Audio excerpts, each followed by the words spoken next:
আসসালামু আলাইকুম রিয়ন, সবাই কেমন আছেন? তা আশা করি সবাই অনেক ভালো আছেন।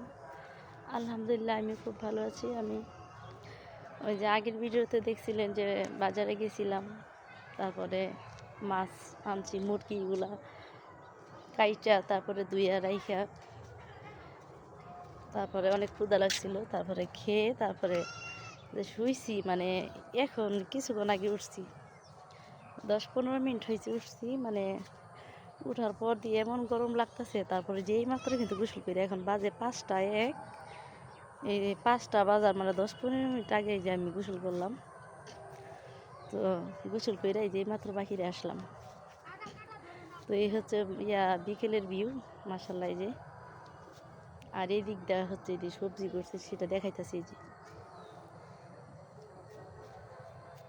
এখানে কবি, তারপরে পুঁই শাক, তারপরে যে এখানে সিম, এগুলা লাগাইছি। আর এটা হচ্ছে বিকেলের ভিউ।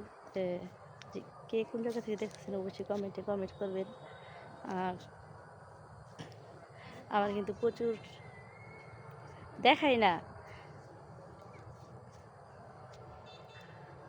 একটু ডাক দেও। তো তো কিন্তু আমার কিন্তু অনেক ঠান্ডা লাগছে, মানে গলা প্রচুর ব্যথা করতেছে, অনেক গলা ব্যথা ঠান্ডা। তারপরে এখন মানে গরম লাগতেছে দেখে পরে এইমাত্র এখন গোসল করে আসলাম। প্রচুর গরম লাগতেছে, মানে ঘুম থেকে উঠছি দিয়ে গরম প্রচুর লাগতেছে, এমন অবস্থা। পরে গলার ঠান্ডা, রাত্রে আমি গলার মধ্যে যে উন্না পেঁচায় রাখি। তো এখন আছে। তো কে কোন জায়গা থেকে দেখতেছেন অবশ্যই কমেন্ট করবেন। আর আমার ভিডিওটা লাইক, কমেন্ট এবং শেয়ার করবেন। সবাই আমার পাশে থাকবেন, আমিও আপনাদের পাশে আছি, থাকবো ইনশাল্লাহ। তো আজকের জন্য এ পর্যন্তই। আল্লাহ হাফিজ।